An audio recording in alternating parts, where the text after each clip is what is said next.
गुरु भक्ति योग।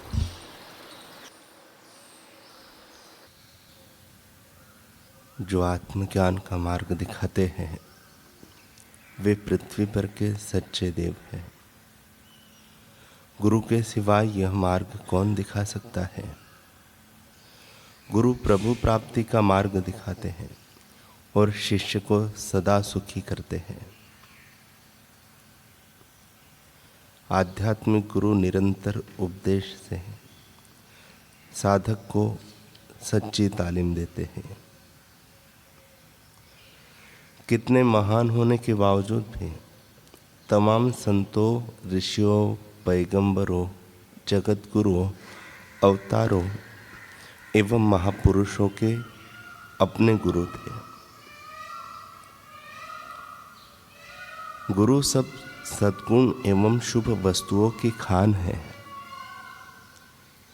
गुरु में अचल श्रद्धा और गुरु के प्रति दृढ़ भक्ति भाव से शिष्य सब कार्यों में सिद्धि एवं भौतिक आबादी प्राप्त कर सकता है। भवसागर में डूबते हुए शिष्य के लिए गुरु जीवन संरक्षक नौका है। साधारण प्रकार के भौतिक ज्ञान के बारे में अगर ऐसा है तो आध्यात्मिक मार्ग में गुरु की कितनी आवश्यकता होनी चाहिए।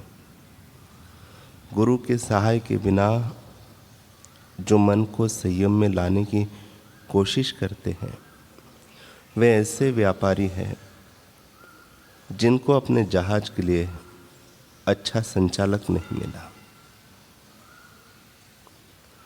आध्यात्म मार्ग कांटों वाला और सीधी चढ़ाइयों वाला मार्ग है।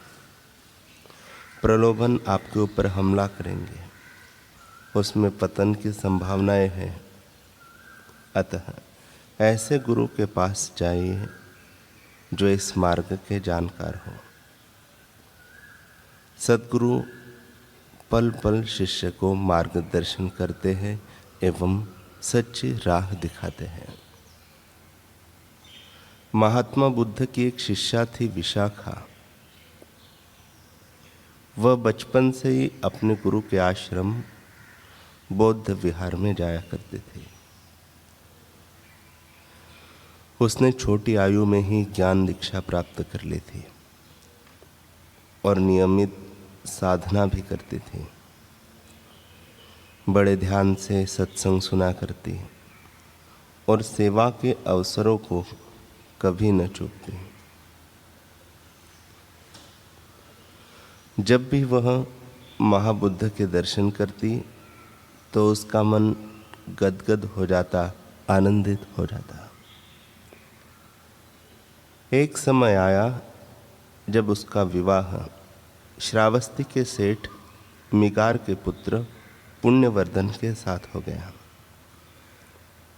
इस प्रस्ताव से वह केवल इसलिए प्रसन्न थी क्योंकि महाबुद्ध प्रायः श्रावस्ती आया करते थे। पर विवाह करके जब वह ससुराल आई तो उसे पता चला कि उसके ससुर किसी अन्य संप्रदाय को मानते हैं और बुद्ध में उनका तनिक भी विश्वास नहीं है। उनके ससुर को यह बिल्कुल अच्छा नहीं लगा कि विशाखा बुद्ध की शिष्या है एवं बुद्ध को मानती है। वे चाहते थे कि धार्मिक व्यवहार में उनकी बहू उनके घर की प्रथा अनुसार ही चले। पर विशाखा एक दृढ़ साधिका थी। ससुराल में भी वह हर प्रातः गुरु चरणों का स्मरण करते हुए ध्यान साधना से ही अपने दिन का आरंभ करती थी। साथ ही अपने सभी उत्तरदायित्वों को वह कुशलता से निर्वाह करते हैं। परंतु सबसे श्रेष्ठ व्यवहार करने पर भी उसकी धार्मिक आस्था के कारण उसकी उपेक्षा की जाती है। कभी कभी तो उसे लगता कि वह सब कुछ छोड़कर वापस घर चली जाए, किंतु बुद्ध के आदर्शों का स्मरण उसे रोक लेता। एक दिन उसके ससुर मिकार सोने चांदी के बर्तनों में ताजा भोजन कर रहे थे। तभी द्वार पर भिक्षाटन के लिए एक बौद्ध भिक्षु ने अलख जगाई। विशाखा के मन में द्वार पर आए सन्यासी भिक्षु को कुछ देने की बड़ी तीव्र इच्छा हुई। वैसे भी गुरु घर की सेवा किए हुए उसे बहुत समय हो गया था और आज तो सेवा का अवसर स्वयं द्वार पर चलकर आया था। वह इस अवसर को चूकना नहीं चाहती थी, किंतु ससुर की अनुमति के बिना कुछ दे भी नहीं सकती थी। इससे उनकी अवमानना होती। यूं तो मिकार सब प्रकार से संपन्न थे, पर वे किसी भी प्रकार के दान में विश्वास नहीं रखते थे।